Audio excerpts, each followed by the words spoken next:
দিনটা ছিল তোমার সোমবার, তাই সৌরভ সকাল সকাল ঘুম থেকে উঠে বাজারে চলে গেছে ফুলমালা আনতে ঠাকুরের জন্য। ফুলমালা এনে স্নান টান সেরে এখন ঠাকুর ঘরে ঢুকে ঠাকুর ঘর পরিষ্কার করছে পুজো দেওয়ার জন্য। আর এইদিকে মাম্মাকেও স্নান করিয়ে দিয়েছিলাম। তো স্নান করার পর ও মাথায় একটা পেন্সিল বক্স দিয়ে ও সেই ভাইরাল সেই গানটায় আর কি নাচছিল। আর এইদিকে দেখো সৌরভের সব কিছু কিন্তু গোছানো হয়ে গেছে। এখন সুন্দর করে ঠাকুরকে আর কি পুজো দেবে। আর আমাদের ভোলে বাবার জন্য যে উজ্জয়ন থেকে যে শিবলিঙ্গটা এনেছিল সেই ঠাকুরের জন্য দেখো কি সুন্দর একটা রূপোর তোমার মুকুট এনেছে, সেটা আর কি আজকে পরাবে। আর তোমাদের কাছে আমি সরি চেয়ে নিচ্ছি, তার কারণ আমার গলার অবস্থা খুবই খারাপ, আমি ভয়েস ওভার ঠিক করে দিতে পারছি না।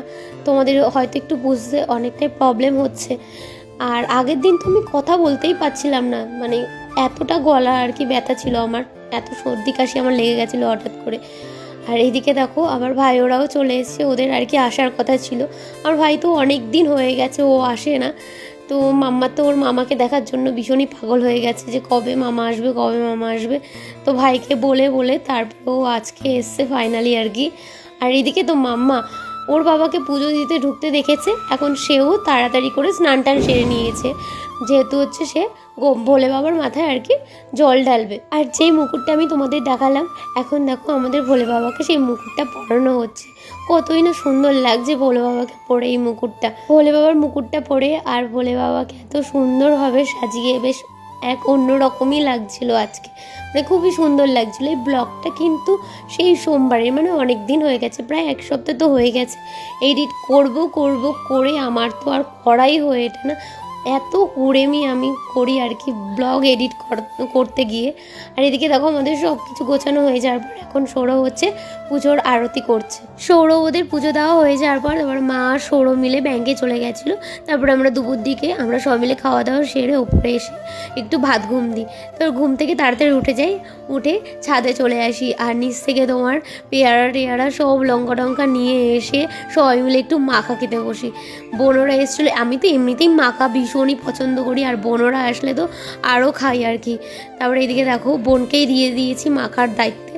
তো এদিকে ও আর কি মাখাটা করছিল।